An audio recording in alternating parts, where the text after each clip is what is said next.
Imagine walking through your quiet neighborhood, only to find yourself surrounded by danger you never expected.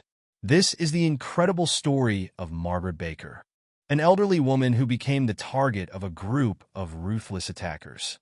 But what they didn't count on, her unwavering courage and the fierce loyalty of her dog, Max. From a chilling confrontation to a fight for justice that would shake an entire community, this story will leave you on the edge of your seat. How far can determination and loyalty go in the face of hate? Stay tuned to find out. But before we begin the story, let us know where you're watching from. And if today's story keeps you on the edge of your seat, don't forget to hit the subscribe button to enjoy more emotional and inspiring stories. Now, let's start this journey together. The late afternoon sun hung low in the sky, its golden rays filtering through the sprawling branches of the old maple trees that lined the quiet streets of Green Ridge. It was the kind of suburb that prided itself on manicured lawns and pristine picket fences, a picture-perfect image of serenity. But beneath its outward charm, Green Ridge was a place where unspoken tensions simmered, lingering like shadows at dusk. Margaret Baker knew this all too well. Margaret was a woman of quiet strength. At 72, she carried herself with the poise and dignity of someone who had weathered life's storms and emerged stronger. Her once dark curls were now a crown of silver, and faint lines marked her face, a testament to decades of wisdom and resilience. Yet, her sharp brown eyes sparkled with the same unwavering spirit they had held in her youth.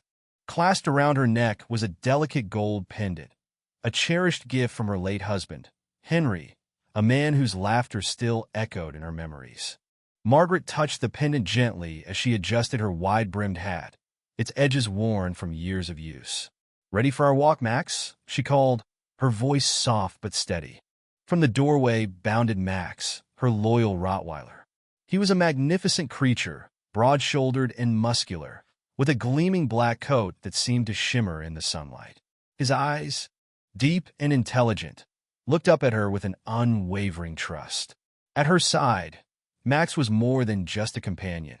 He was a protector, a guardian that gave Margaret both comfort and confidence in a world that could sometimes feel less than welcoming.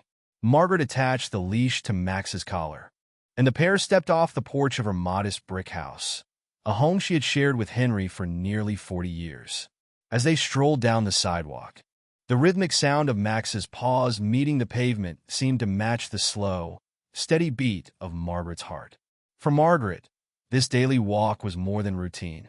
It was her moment of freedom, a ritual she had held on to long after Henry's passing. To her, walking through the neighborhood was an act of quiet defiance, a reminder that she belonged here. No matter the silent whispers or the occasional glances that lingered too long. The street was calm that day, save for the faint hum of distant lawnmowers and the occasional bark of a dog behind a fence. Margaret nodded politely to a jogger as they passed, though she noticed how the woman's eyes flickered warily to Max before quickly moving on. She was used to that reaction. People often misunderstood Rottweilers, mistaking their strength for menace.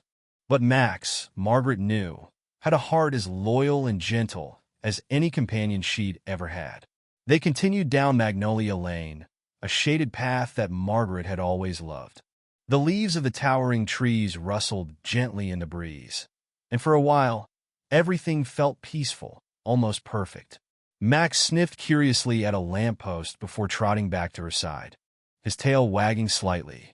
But as they turned the corner on a sycamore street, something in the air shifted.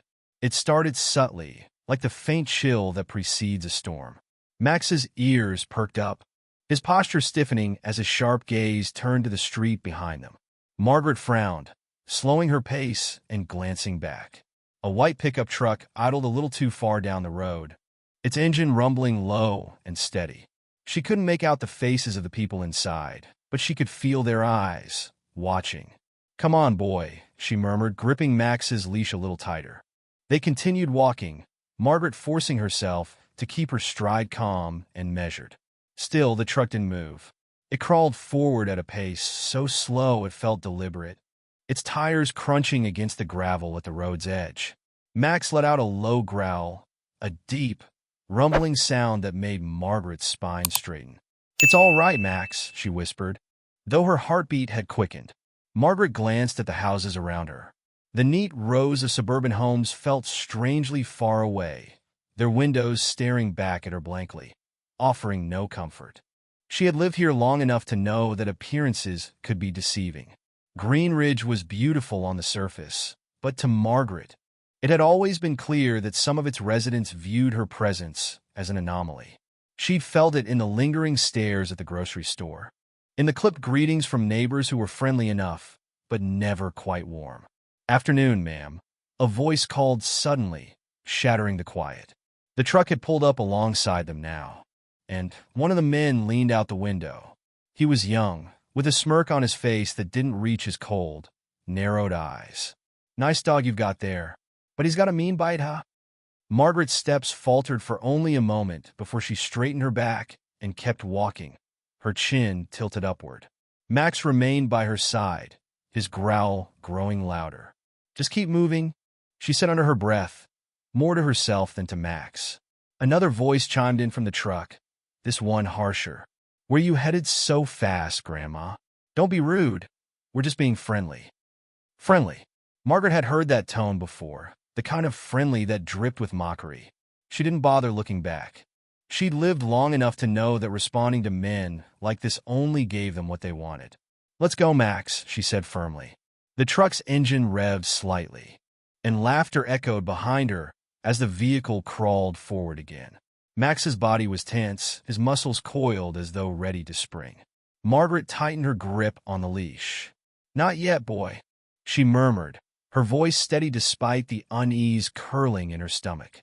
As they turned onto a quieter street, the truck finally accelerated, disappearing down the road with a screech of tires. Margaret exhaled slowly, glancing down at Max, who was still alert, his ears perked. She gave his head a reassuring pat. "Good boy," she said softly. "We're fine." The evening air had begun to cool as Margaret Baker and her faithful Rottweiler, Max, made their way down the narrow lane that led home. The neighborhood had shifted into its evening rhythm, families gathering for dinner, porch lights flickering on one by one. It was a scene Margaret knew well, one she had seen for decades in this small suburban town of Greenridge. But something felt off.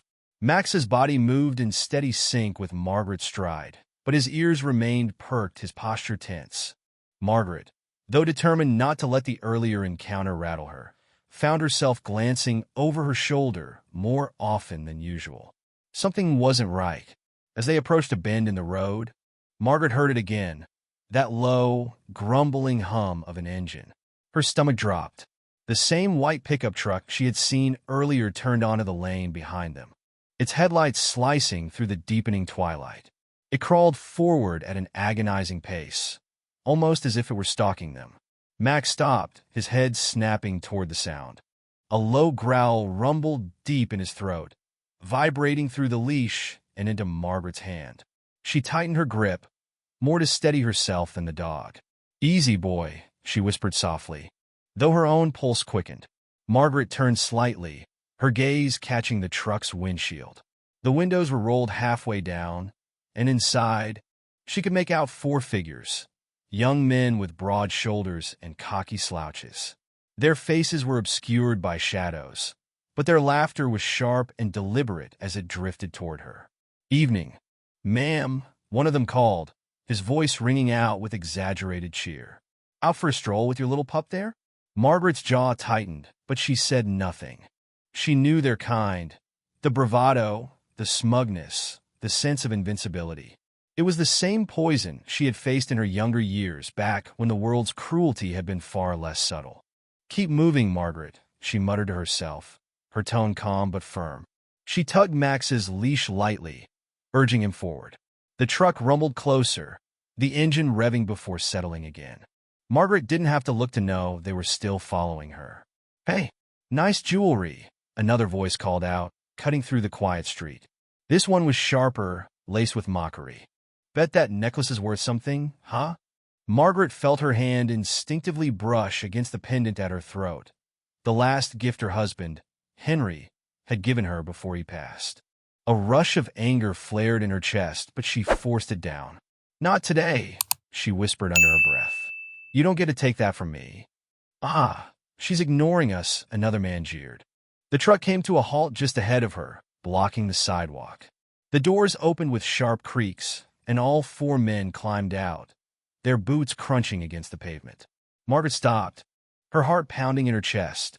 Max stood rigid at her side, his powerful frame vibrating with tension. The men fanned out lazily, their expressions a mixture of amusement and menace as they closed the distance.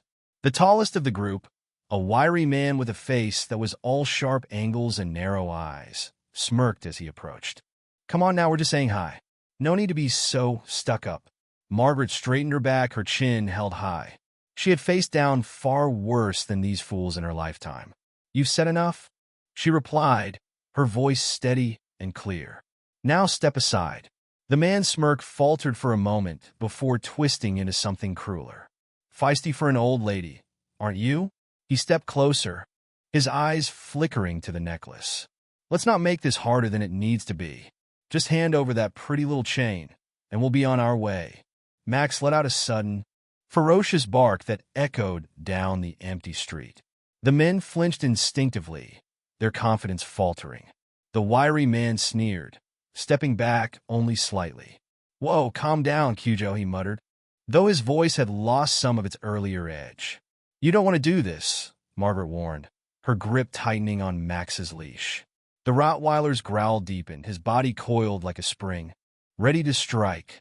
Another man, a red-faced brute with a heavy build, snorted and stepped forward, jabbing a finger at Margaret. "Oh, come on, lady. It's a necklace. It's not like you need it. Why don't you just—" "You take one more step," Margaret interrupted coldly, her voice like steel, "and this dog will make sure you regret it." The men exchanged glances, unsure for a moment. Max barked again, louder this time, the sound reverberating off the surrounding houses.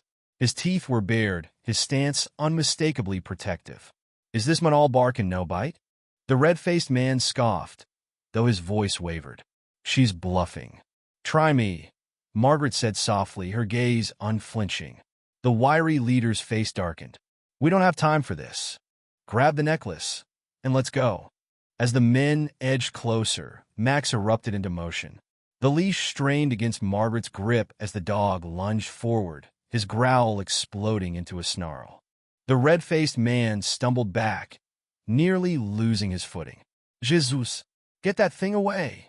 You brought this on yourself," Margaret said, her voice low but cutting.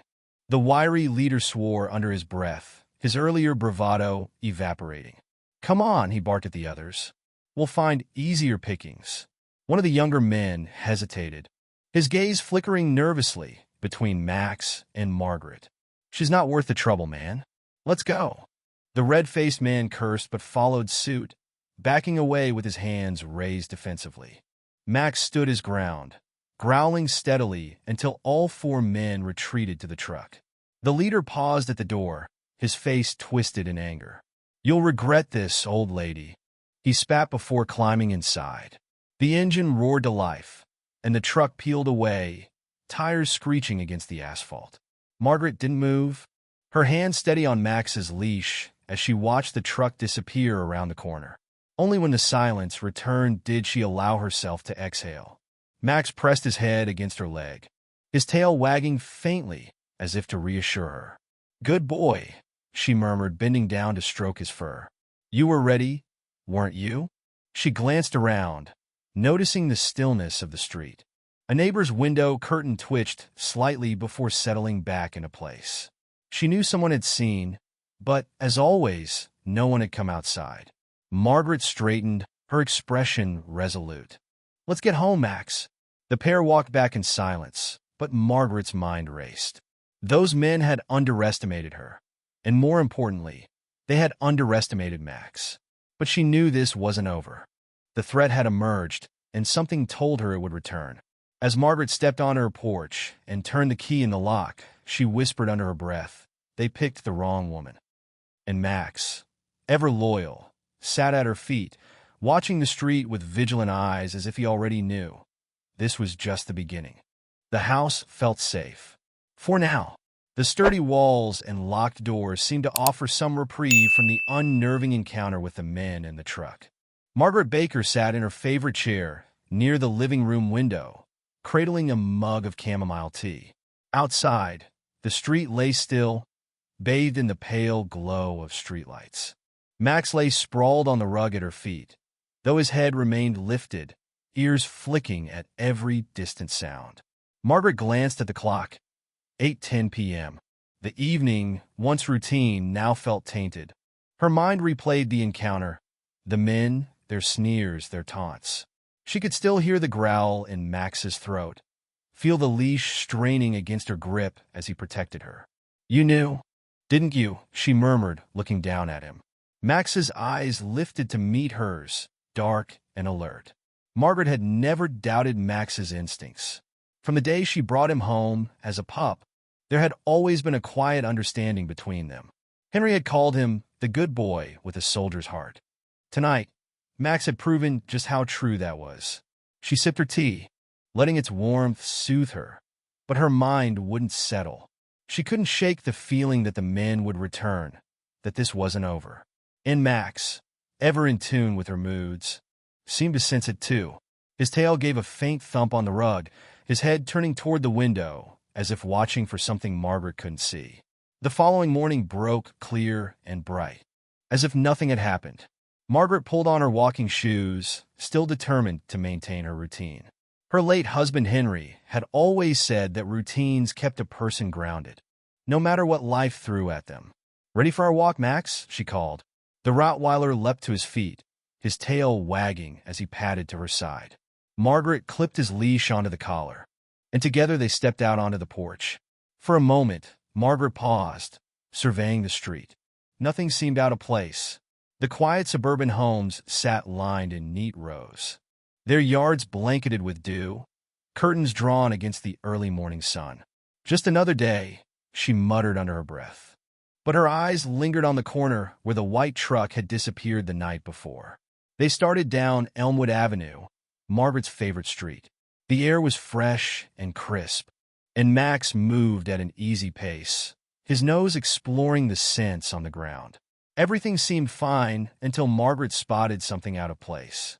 Across the street, parked just far enough to blend in with morning traffic, was the same white pickup truck. Her chest tightened, even from a distance. She recognized the dented bumper and the stickers clinging to its tailgate. She forced herself to keep walking, though her pace slowed. Not again, she thought, her jaw setting with a quiet determination. Max's ears pricked forward, his steps becoming more measured. He felt it too, the change in the air, the subtle tension that neither of them could ignore. Margaret's hand tightened on the leash. Suddenly, the truck's engine roared to life. Margaret flinched but didn't stop. The truck pulled away from the curb, coasting slowly down the opposite side of the street. She could feel their eyes on her, even though the tinted windows hid their faces.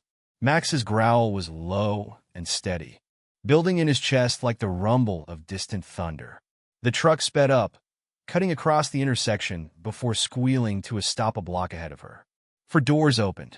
Margaret stopped dead in her tracks, her heart slamming against her ribs. The same four men stepped out. This time, they weren't joking. Their steps were deliberate, their postures confident as they spread out, blocking her path. "Didn't expect to see us so soon, huh?" the wiry man said, his smirk colder than before. Max lunged forward a step, his bark sharp and guttural, but Margaret held him back. "You need to back off," Margaret said firmly, her voice cutting through the morning air.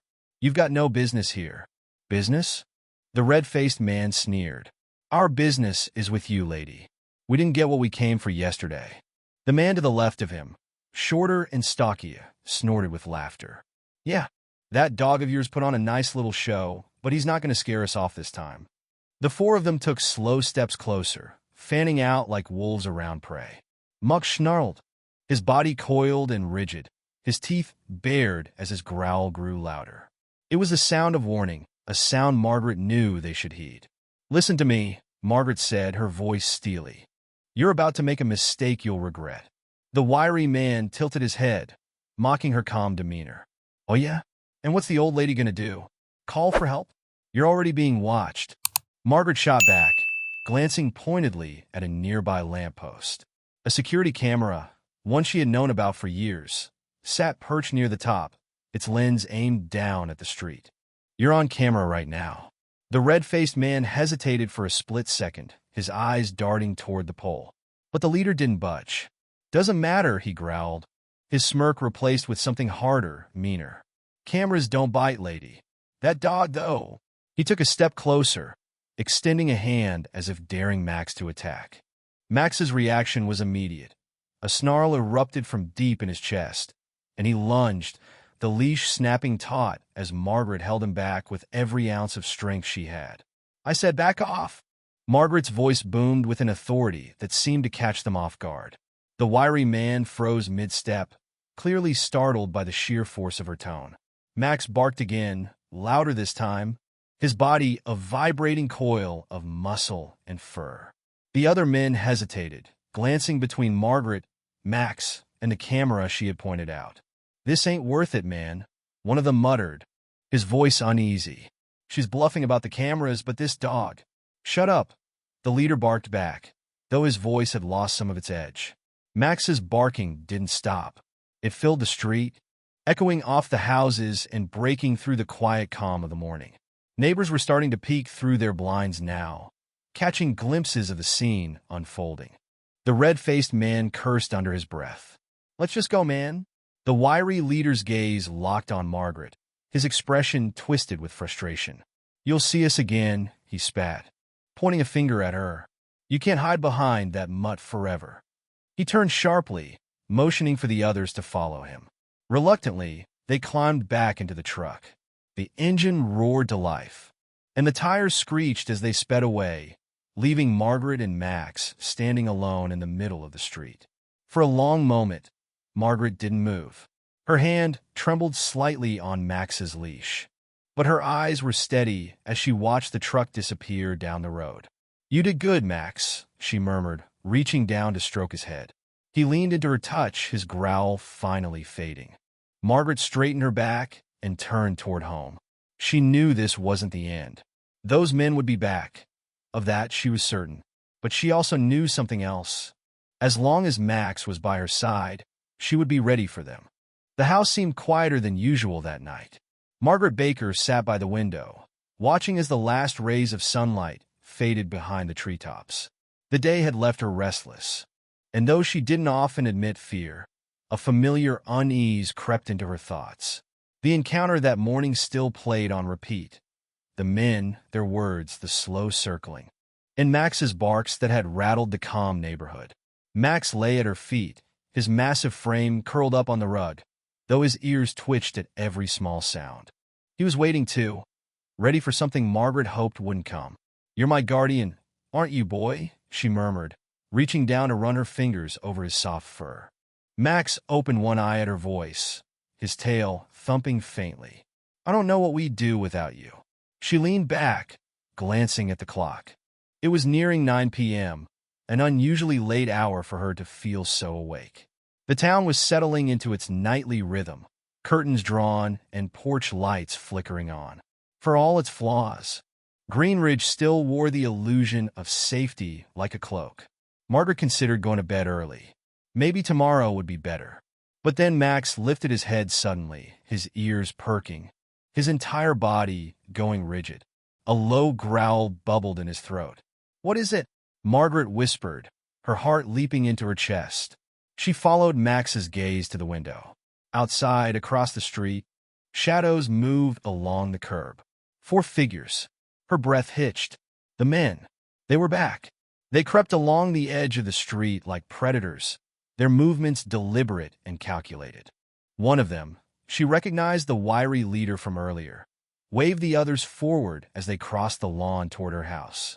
They've got nerve, she muttered under her breath, rising slowly to her feet. Max was already on his paws, his growls growing louder. Margaret grabbed his leash out of habit, but didn't clip it on. He wouldn't need it tonight. Stay close, she whispered, steadying herself. She wasn't about to let them catch her off guard. Not in her own home. The sound of their voices reached her now, muffled but clear enough to sting her ears. "Old lady's probably asleep." One of them sneered. "Grab what you can and move quick," the wiry one instructed. "I want that necklace this time." Margaret's grip on Max's collar tightened. Her pendant, Henry's pendant, rested against her chest, its weight grounding her. They think they can just take it? Not a chance. With the composure of someone who had faced much in her life, Margaret stepped to the front door. Max followed, his body tense, every muscle vibrating with restrained energy. Margaret cracked the door open and stared out into the dim-lit night. The men froze mid-step when they saw her. "Looking for someone?" Margaret called out, her voice sharp and unwavering. The wiry leader turned toward her, a smug grin spreading across his face, as though he had already won. "Well, look who's still awake," he said, taking a step forward. "We didn't mean to startle you, ma'am." "Get off my property," Margaret snapped. "Or what?" Another man taunted. The red-faced brute from earlier appeared beside the leader, cracking his knuckles as he grinned. "You gonna call the cops on us?" Max barked, a deep and commanding sound that cut through the night air like a gunshot. The men flinched, their confidence wavering for a moment. But the leader didn't stop. "Call off the mutt, lady," he said coldly. "We're just here for what you owe us. That necklace of yours, it'll look better in someone else's hands." "Over my dead body," Margaret shot back, fire flickering in her voice. The red-faced man took it as a challenge. "Suit yourself." With a grunt, he lunged forward, his hand shooting out to grab the pendant at her throat. Margaret stepped back instinctively, but before the man could reach her, a blur of black fur erupted between them. "Mux!" The Rottweiler sprang forward like a coiled spring released, his growl exploding into a furious snarl as he collided with the man. The force knocked the brute off balance, sending him sprawling to the ground with a cry of shock. Max's teeth sank into the man's jacket, pinning him as he writhed on the grass, cursing and kicking wildly. "Get him off me!" the red-faced man bellowed, panic overtaking his bravado. Chaos exploded. The wiry leader shouted, "Move! Help him, you idiots!" One of the other men lunged at Max, trying to pull him away, but the dog spun quickly, snapping his jaws inches from the attacker's hand. The man recoiled with a curse, stumbling backward. "Leave now!" Margaret roared, her voice cutting through the chaos like a whip. She stepped forward, fearless, her eyes blazing. "I told you this would happen." Max, as if fueled by her resolve, turned his focus back to the red-faced man, his growls unrelenting. The man whimpered beneath him, pinned and powerless. "Forget it!" One of the men shouted, panic overtaking his voice. "This ain't worth it, man." The wiry leader hesitated, his face twisting in frustration. "Get him off, lady," he yelled at Margaret. She folded her arms, standing her ground. "You brought this on yourselves," she said coldly. In the distance, the faint wail of sirens echoed, growing louder by the second. Someone, likely a neighbor, had called the police. The remaining attackers exchanged panicked glances. "Let's go," one of them shouted, already backing toward the street. The wiry leader spat in frustration before turning on his heel. "You'll pay for this," he growled, pointing a shaking finger at Margaret. "This isn't over. Run while you still can." Margaret shot back, her voice unyielding. The remaining men bolted for the truck, their shoes pounding against the pavement. The red-faced man managed to scramble free as Max released him, his snarl still echoing in the night air. The man stumbled to his feet, holding his torn jacket as he limped toward the truck. Max didn't chase them. He stood by Margaret's side, his chest heaving, his posture proud and unyielding. The truck roared to life, peeling away with a screech of tires. Margaret stood tall as she watched it disappear into the darkness. Silence settled around her as the sirens drew closer. She looked down at Max, who gazed up at her, his tail wagging faintly despite the tension in his frame. "Good boy," she whispered, kneeling beside him. "You were perfect." Max licked her hand, his loyalty unwavering. Margaret stood as the red and blue glow of police lights washed over the street. She knew the men would be caught eventually. People like that always thought they were untouchable, until someone proved them wrong. They thought I was alone, she murmured, stroking Max's head as the first patrol car rolled to a stop. They were wrong. The echoes of screeching tires faded into the distance, leaving behind an eerie silence that settled over the street. The only sound was Max's heavy breathing and the faint wail of sirens growing louder by the second. Margaret Baker stood tall on her front lawn, her hand resting on Max's back, her gaze fixed on the red-faced man lying sprawled across the grass. He groaned in pain, clutching at his torn jacket, his earlier arrogance stripped away. "You thought you were untouchable," Margaret murmured, her voice calm but sharp as steel. "But you weren't ready for us." Max growled softly, as if echoing her sentiment. His posture remained vigilant, his dark eyes locked on the injured man as though daring him to move. Margaret gave Max a reassuring pat, silently reminding him that the fight was over for now. In the distance, the sirens crescendoed, the blue and red glow of police lights reflecting off mailboxes and driveways. Within moments, 2 patrol cars rounded the corner, their headlights slicing through the darkness. They screeched to a halt in front of Margaret's house, tires grinding against gravel. The first officer out was someone Margaret recognized immediately, Officer Frank Carter, a seasoned policeman with kind, perceptive eyes. Officer Carter had been patrolling Green Ridge for over a decade, and though their interactions had been few, he was one of the few faces Margaret trusted in the neighborhood. He stepped out of his cruiser, his brow furrowing as he took in the scene before him. The injured man sprawled on the lawn, Margaret standing firm in her long coat, and Max standing proud, his powerful body still bristling with tension. "Mrs. Baker?" Officer Carter called, his voice carrying concern. "You all right?" Margaret lifted her chin, her voice steady. "We're fine, Officer Carter, but you'd better handle this one before he tries to crawl away." Carter approached cautiously, signaling to his partner, a younger officer named Richards, to stay close. As Carter got nearer, Max let out another low growl, his teeth bared. "Easy now," Carter said gently, his eyes flicking from Margaret to Max. "I'm here to help." "Max," Margaret said firmly, her hand pressing lightly against the dog's side. "He's one of the good ones."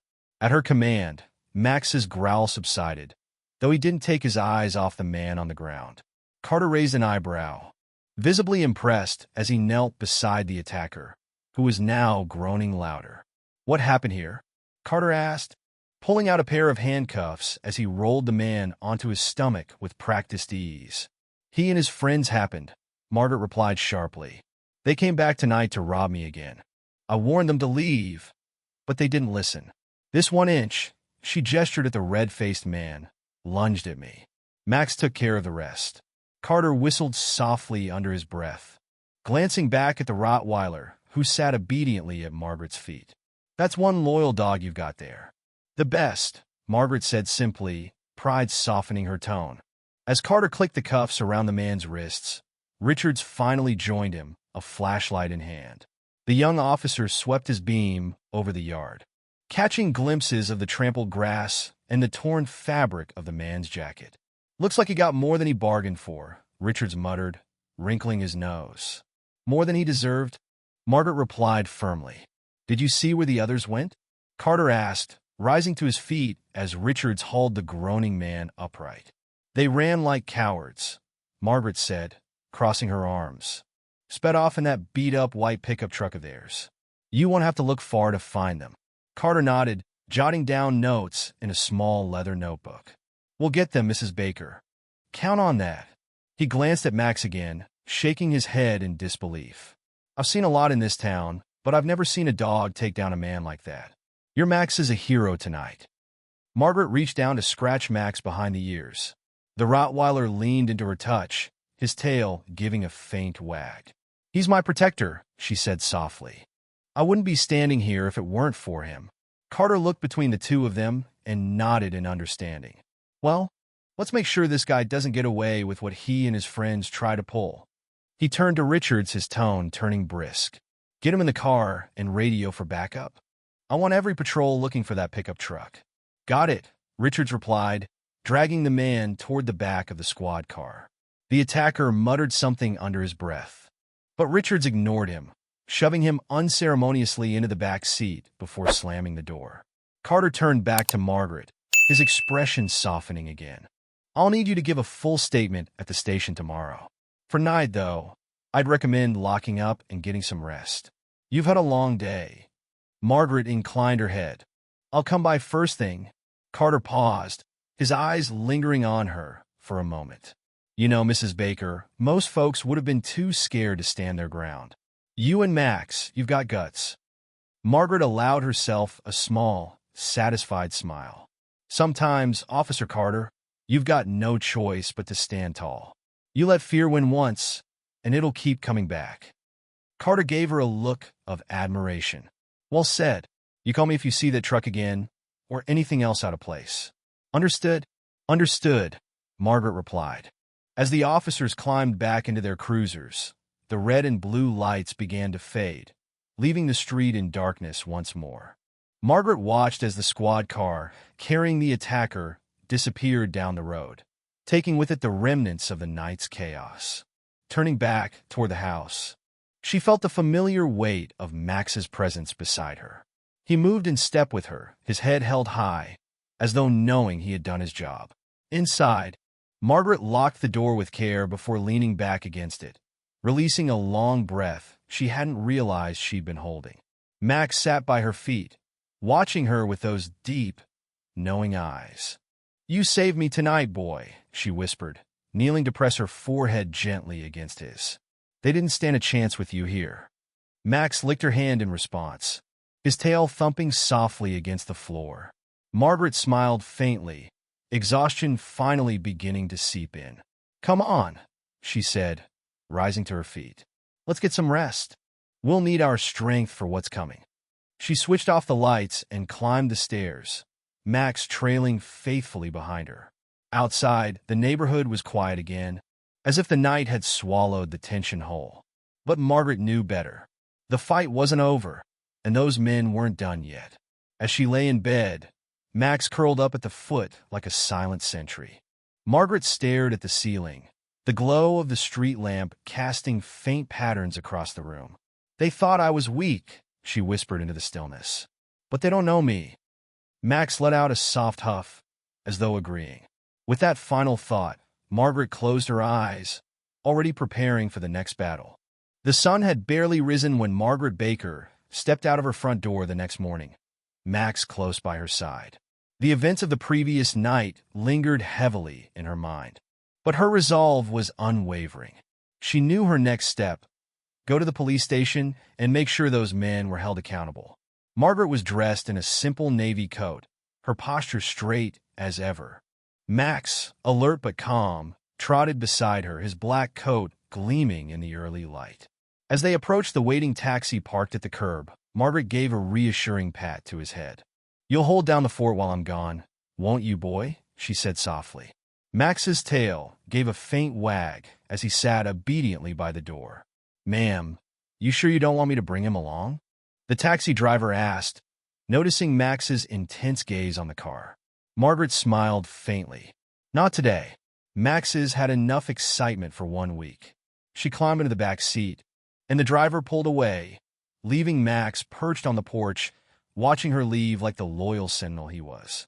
The Greenridge Police Station was a modest brick building on the edge of downtown. Officer Frank Carter met Margaret at the front desk with a nod of respect and his usual calm demeanor. Morning, Mrs. Baker, he said warmly, gesturing toward a quiet corner office. Come on in. I'll take your statement in private. Richards is working on pulling all the evidence together. Let's get to it, Margaret replied, her voice steady.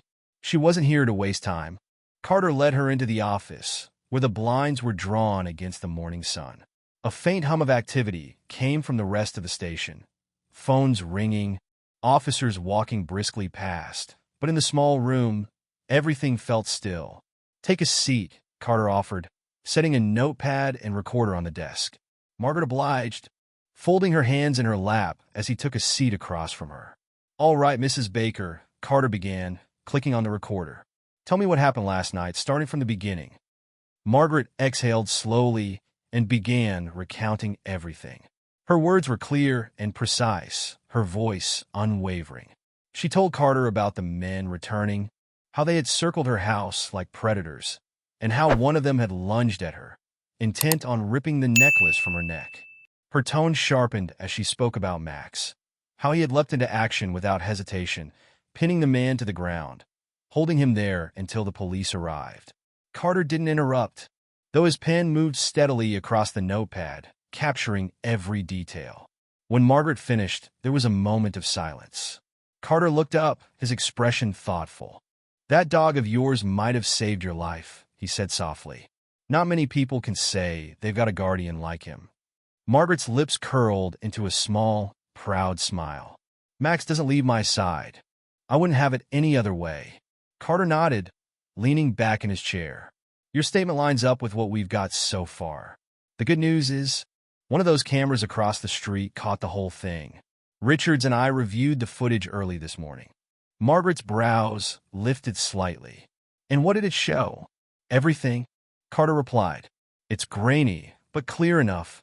You can see the truck pull up, the men getting out, and how they surrounded you. You can also see Max in action. That footage is going to be hard for any defense attorney to argue against." Margaret's jaw tightened, though relief flickered across her face. "Good. I want them to pay for what they've done." Carter's expression turned serious. "They will, Mrs. Baker. But I'll be honest with you. This case is going to attract attention. Something like this doesn't just blow over." Carter's words proved prophetic. By the time Margaret returned home, the first signs of media attention had already begun to stir. It started small, a curious neighbor lingering too long near her fence, murmuring to others about that Rottweiler and the trouble from last night. By the afternoon, 2 reporters from the local news had shown up at her door, their vans parked conspicuously along the curb. Margaret stood on her porch, arms crossed, as a young woman with a microphone tried to coax a comment from her. "Mrs. Baker, we've heard that 4 men targeted you last night and that your dog intervened. Can you confirm what happened?" "I have no comment," Margaret replied coolly, though her tone left no room for argument. The reporter wasn't easily deterred. "There's a lot of talk in the community about safety concerns and whether this was an isolated incident. Do you feel safe here, Mrs. Baker?" Margaret's gaze narrowed slightly, her chin lifting. "I feel as safe as I've always felt. The real question is, what's going to change to make sure this doesn't happen again?" The reporter blinked, thrown off for a moment before pressing on. "And your dog, Max, is it? People are calling him a hero. Do you think his actions sent a message to those attackers?" Margaret's lips curled faintly. "I think Max did what anyone with courage would do. He stood his ground." With that, she turned and walked back inside, leaving the reporters murmuring to each other on the lawn. Over the next few days, the story spread. The footage from the security camera had been leaked, an unsteady but unmistakable video of 4 men closing in on Margaret before Max erupted into action, sending one of them sprawling to the ground. Headlines popped up on local news sites. "Elderly woman's dog fends off attackers in suburban Greenridge." "Heroic Rottweiler protects owner from attempted robbery." "Justice for Margaret Baker." Community questions safety in Greenridge. The video sparked fierce discussions in the town and online. Some hailed Max as a hero and praised Margaret's courage for standing her ground. Others, those who had always preferred the illusion of Greenridge's perfection, whispered that she had somehow invited trouble. Margaret ignored it all. She wasn't interested in their debates. All she cared about was making sure those men were brought to justice. On the 4th day, Officer Carter called. "Mrs. Baker," he said, "we've identified all 4 of the suspects. 2 are already in custody, and we're closing in on the others. It's only a matter of time." "Good," Margaret replied. "I'll be ready when you need me." Carter hesitated. "There's going to be a lot of noise around this case. You're already in the public eye. Are you sure you're up for it?" Margaret glanced down at Max, who sat at her feet, watching her with those steady, loyal eyes. "I've faced worse, Officer Carter," she said firmly. "I'll see this through." As she hung up the phone, Margaret gazed out the window at her quiet street. The fight wasn't over yet, but she wasn't afraid. Not with Max by her side. "They think they can rattle us, don't they, boy?" she murmured, stroking his fur. "Well, they're in for a surprise." Max let out a soft huff, as though agreeing. Margaret smiled faintly and turned back to her cup of tea, readying herself for the battles yet to come. It had been 3 days since the security footage went public, and Greenridge felt like a town holding its breath. Margaret Baker could feel it everywhere. Neighbors peering through curtains, people pausing conversations when she walked by, and the faint whispers that followed her like ripples in water. They brought this to her doorstep. She should have stayed quiet. That dog saved her. But what if he hadn't? Margaret had always known Greenridge's preference for polite silence. A veneer of perfection was all some people cared for, and her fight for justice had punctured it like a nail through glass. But Margaret didn't care. She hadn't fought this long or this hard to back down now. The police had already arrested 3 of the men involved. Brian, the wiry leader, had been picked up hiding at his cousin's trailer outside of town. The red-faced brute, real name Eric Hollis, was found nursing a bruised ego and arm at a rundown motel. The third, the quiet, stocky man named Tony Ross, had turned himself in once the footage aired, hoping to cut a deal. But one remained, the driver. The man whose face was partially visible on the camera, but whose name no one could confirm. Officer Carter had assured Margaret that they were closing in, but even he looked frustrated the last time they spoke. Men like this, Carter said over the phone, they think they can disappear. But they can't hide forever, Mrs. Baker. I'll hold you to that, Margaret had replied, her voice firm.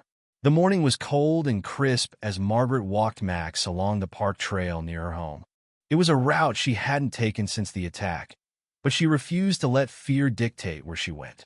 The park stretched wide and open, its towering trees casting long shadows across frost-covered grass. The few joggers who passed by offered polite nods, though some stole curious glances at Max, the now famous hero Rottweiler.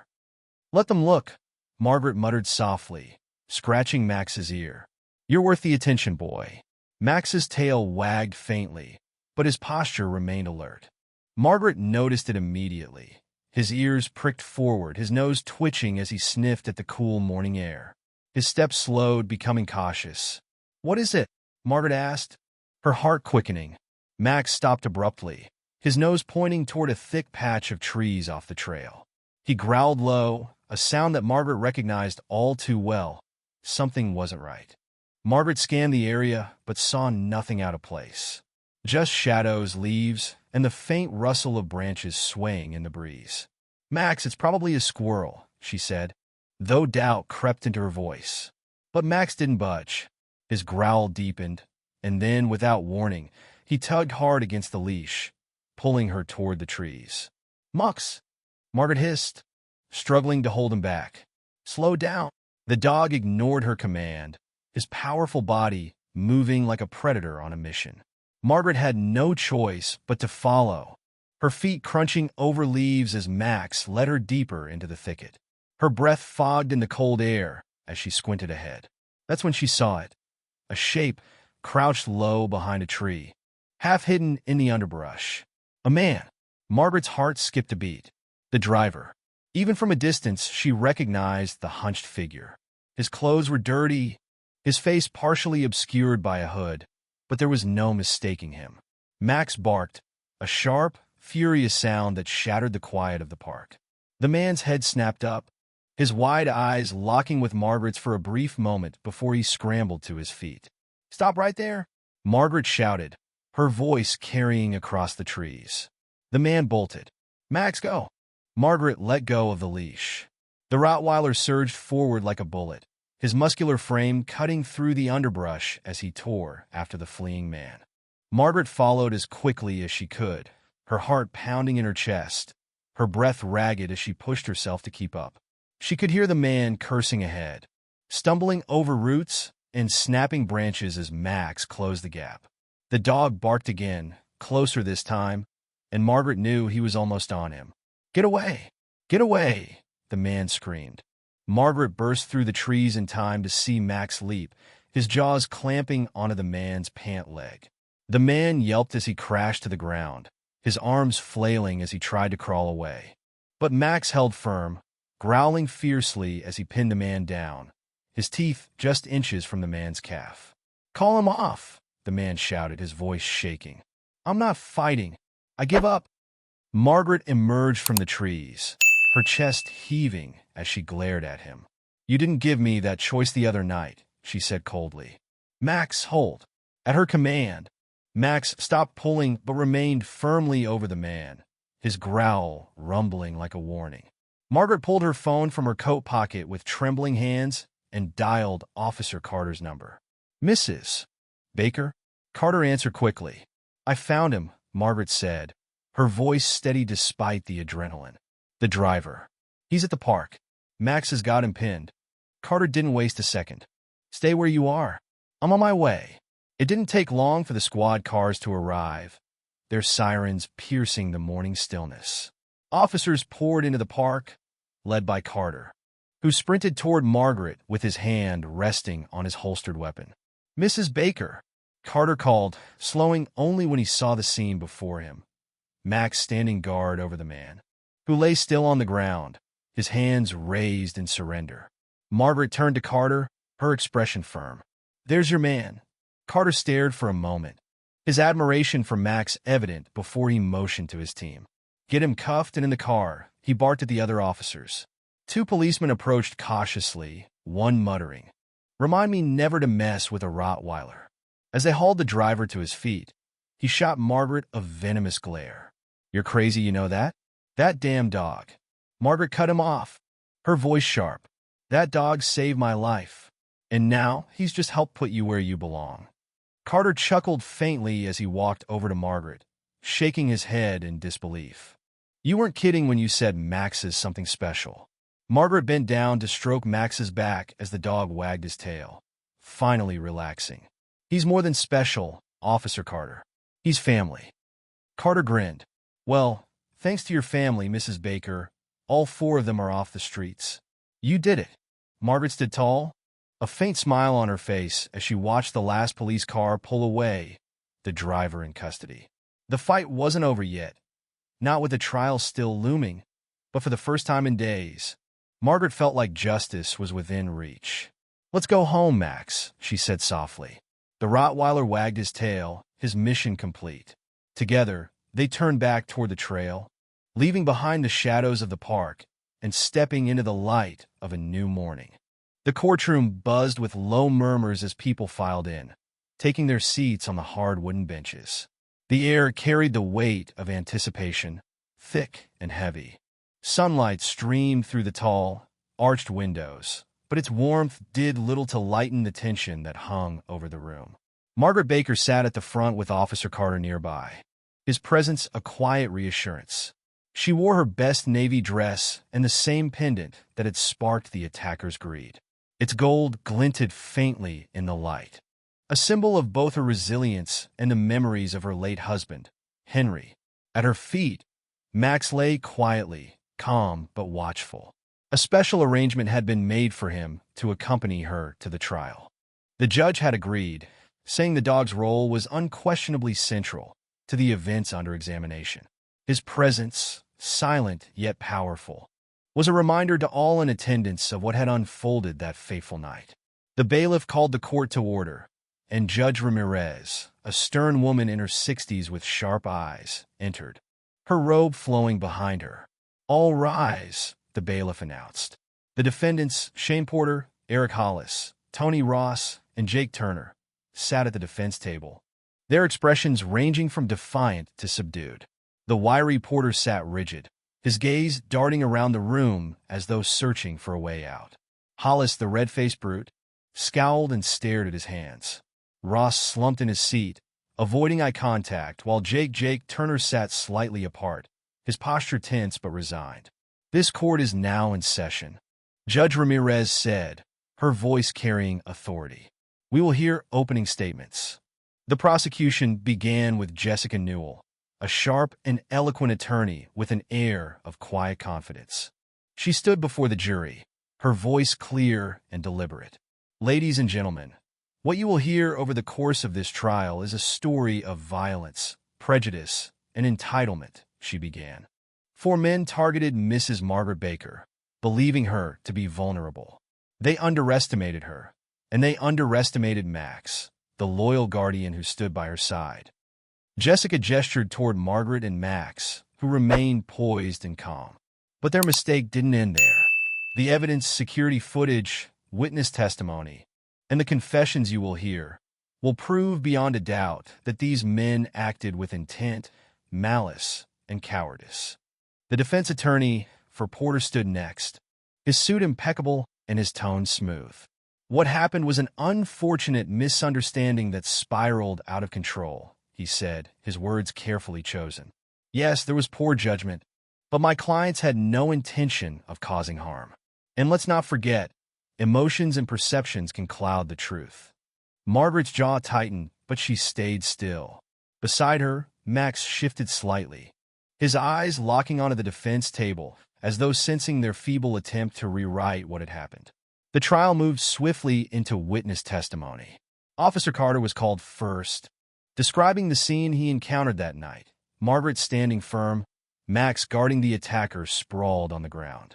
His account was clear and unshakable. The dog acted to protect his owner, Carter said firmly, and based on the statements and evidence, it was justified. Next came the security footage.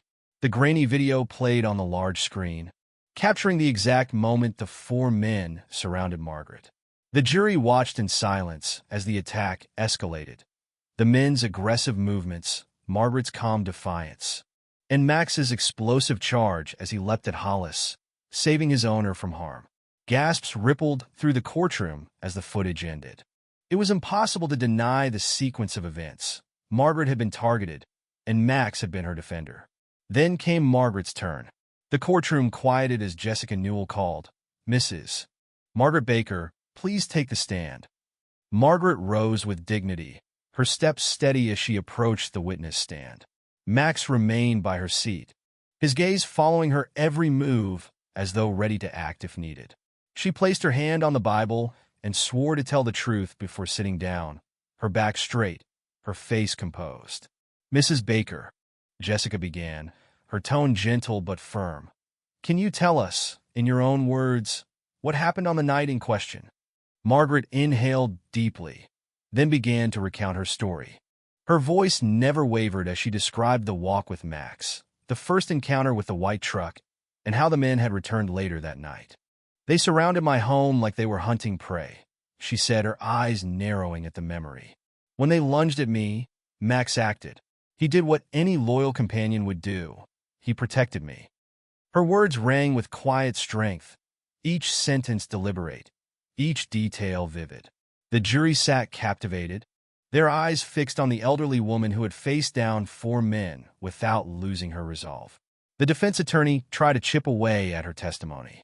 "Mrs. Baker," he said, his tone slick, "isn't it possible that these young men were simply playing a prank?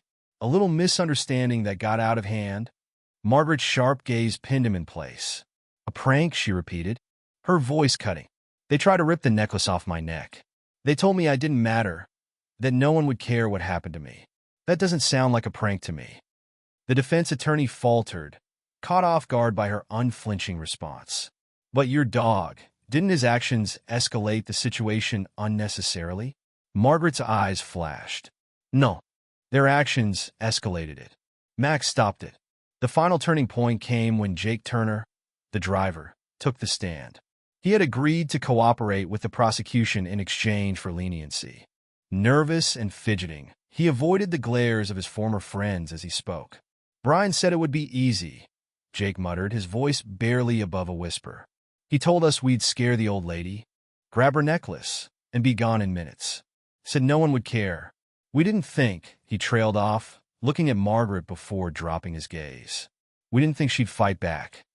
"Did you realize the harm you were causing?" Jessica pressed. Jake nodded, shame coloring his face. "Yeah, I do now. It wasn't right." His confession sealed the case.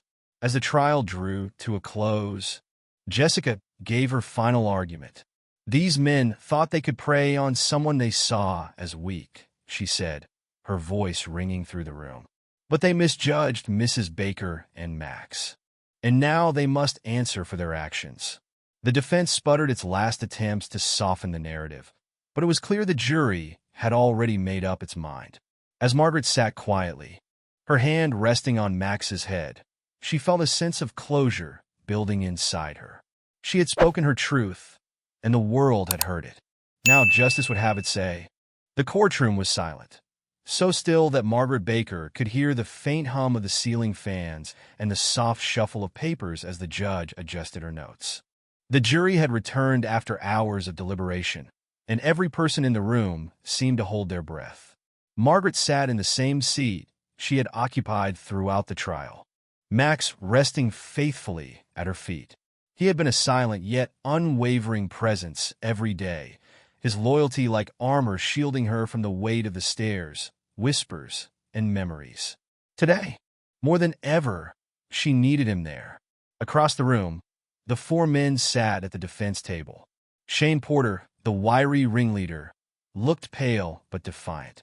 His jaw clenched tight, as though he could still control the narrative. Eric Hollis, his red-faced accomplice, slumped in his chair, his bravado stripped away. Tony Ross stared at the table, refusing to lift his gaze, while Jake Turner sat stiffly at the far end, resigned to the consequences of his cooperation. "All rise," the bailiff called, his voice ringing through the chamber. Everyone stood as Judge Ramirez entered, her black robe billowing slightly as she took her seat.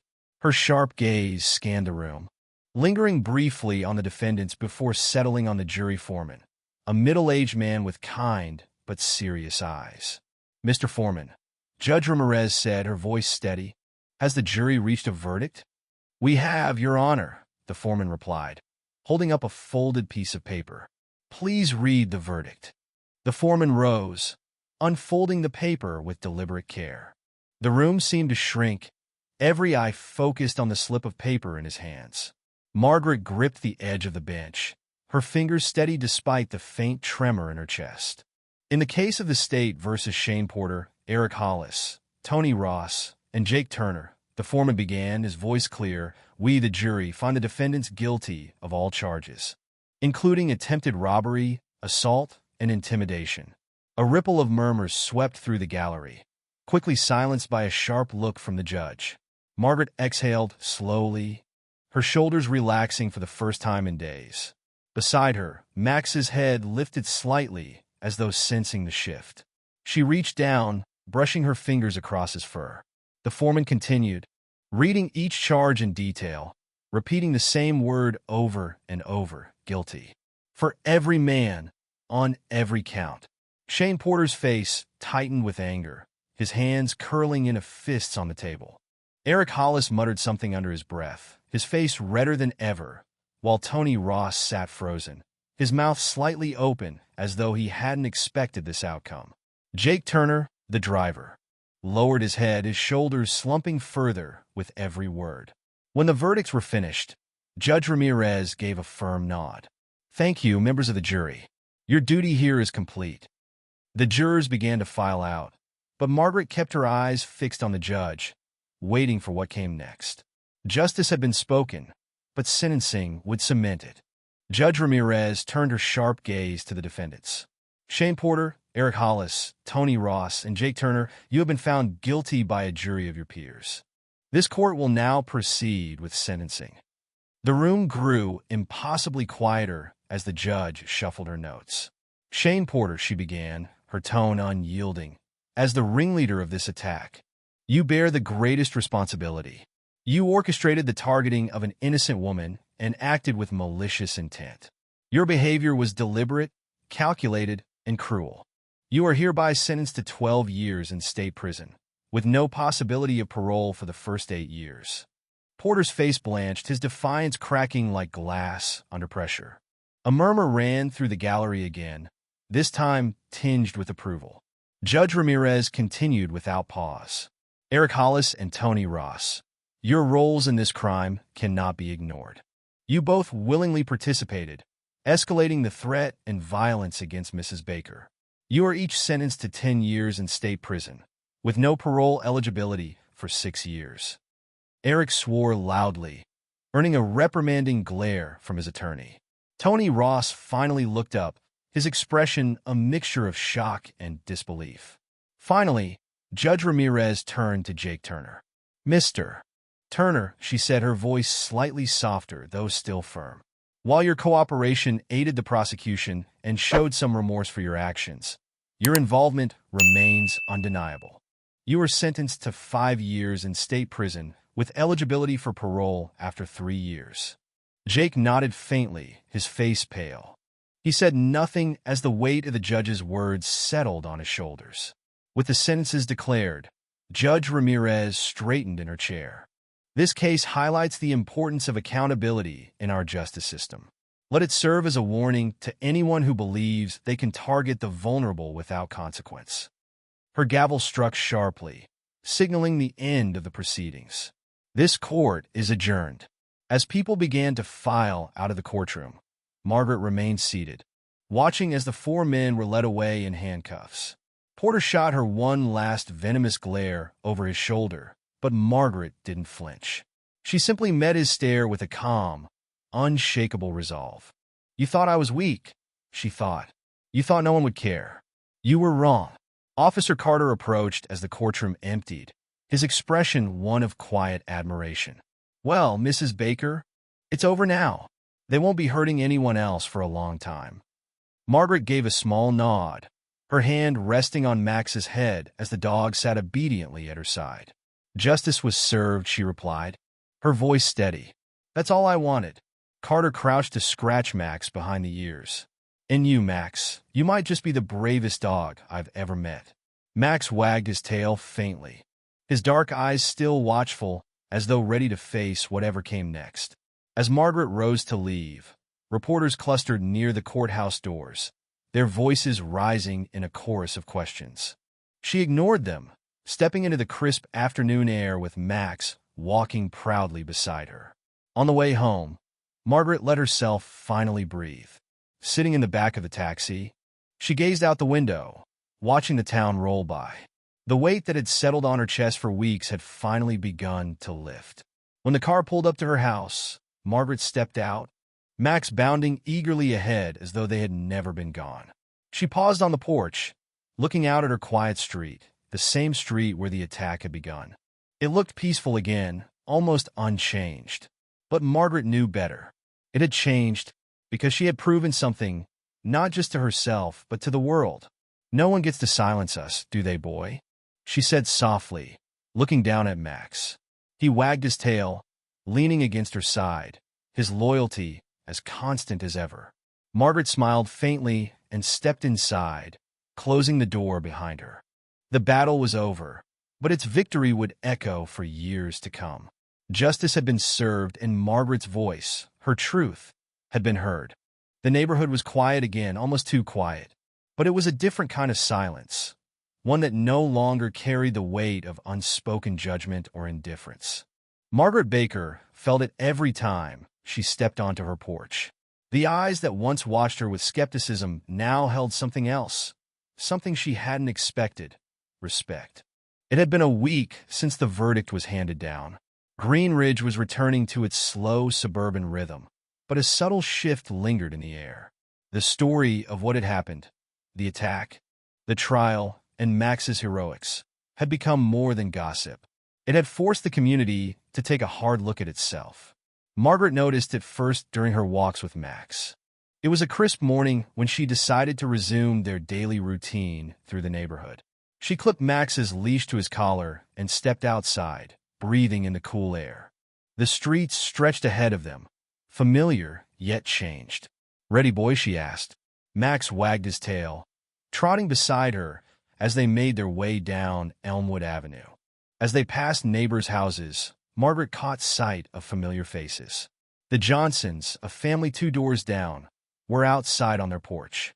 Mrs. Johnson, who had never been more than politely distant, gave Margaret a small wave. "Morning, Mrs. Baker," she called, a softness in her tone that hadn't been there before. Margaret lifted a hand in return, her expression calm but thoughtful. A little further down, Mr. Collins, the retired mailman, tipped his hat. "Good to see you out and about again," he said gruffly. "Good to be out," Margaret replied. She wasn't one to dwell on appearances, but she could feel the difference in how they looked at her now. It wasn't pity or condescension. It was acknowledgement, recognition of the strength they hadn't seen, or perhaps hadn't wanted to see before. The park where Max had sniffed out the driver had also changed for Margaret. It no longer felt tainted by the shadows of that day. Instead, it felt like a place where justice had begun to take root. As they entered the park, Max's nose twitched. But this time he didn't find danger, just the familiar sense of damp leaves and morning dew. Margaret sat on a bench beneath the same towering oak where she had once watched shadows shift suspiciously. Max curled up at her feet, his head resting on his paws, watching the world as it moved around them. Margaret stared across the park, her thoughts drifting.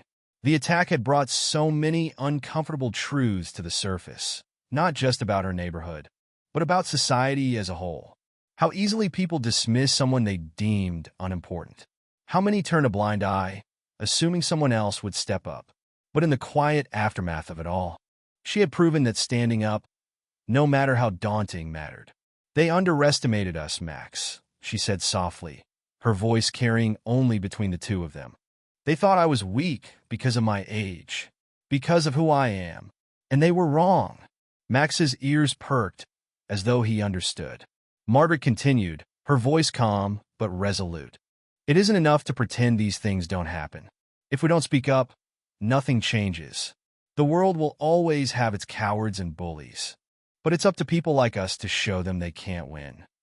She thought of Max, how his loyalty, his instincts, and his love had made all the difference. She owed him more than she could ever repay. "You were my hero," she murmured, reaching down to scratch behind his ears. Max tilted his head into her hand, a contented sound rumbling deep in his throat.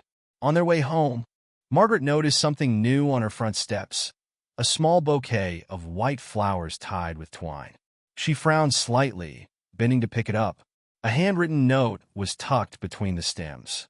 "To Mrs. Baker and Max, thank you for showing us what courage looks like. Your strength made us all better. A neighbor." Margaret's eyes softened as she held the note. She didn't recognize the handwriting, but it didn't matter. It was proof that something had shifted, even in a small way. She carried the flowers inside and set them on the kitchen table. Max patted him behind her, flopping onto the rug by the window with a contented sigh. Margaret poured herself a cup of tea, sitting down with a warmth in her chest she hadn't felt in a long time. She thought about the past few weeks, the fear, the fight, and the victory. Life had tested her in ways she hadn't anticipated, but she'd emerged stronger for it. There was a lesson in all of it. Margaret had always believed that strength wasn't about loud words or forceful actions. True strength was quiet. It was the steady voice that refused to be silenced. It was standing firm when the world pushed back. And sometimes, strength was a Rottweiler standing between you and danger, ready to give everything for your safety. Her gaze turned to Max, now fast asleep in a patch of sunlight. "You taught me that too, boy," she said softly. As the days turned into weeks, life in Greenridge settled back into its usual rhythm. But it wasn't the same. The neighbors who had once ignored Margaret now saw her differently. They greeted her with sincerity, their voices carrying an unspoken acknowledgement. "We see you now." And maybe that was enough. Margaret and Max resumed their peaceful routines, walking the same streets, sitting in the same park, but with a renewed sense of purpose. The fight for justice had been won, and Margaret had reclaimed her life, her voice, and her place in the community. One afternoon, as she sat on her porch with Max by her side, she watched as two young boys rode past on their bicycles, laughing and calling out to one another. For a moment, they paused near her gate, their eyes darting to Max. "Is that the hero dog?" one of them whispered loudly. Margaret chuckled, her voice carrying just enough for them to hear. "That's right, and he's still watching over me." The boys grinned before pedaling away, leaving Margaret with a smile on her face. "Hero dog," she said, shaking her head fondly. "They got that part right." Max let out a soft huff, his tail wagging as though agreeing with the sentiment. Margaret leaned back in her chair, letting the warmth of the afternoon's sun wash over her. The world wasn't perfect, she knew that. But she also knew this. When you stood up for what was right, no matter how small or old or alone you felt, you could make a difference. And with Max beside her, she was never alone. Thank you so much for staying with us until the end of this story. If you enjoyed it and want to hear more inspiring tales like this, don't forget to hit the subscribe button and turn on notifications to never miss our next story. Your support means the world to us. See you in the next one.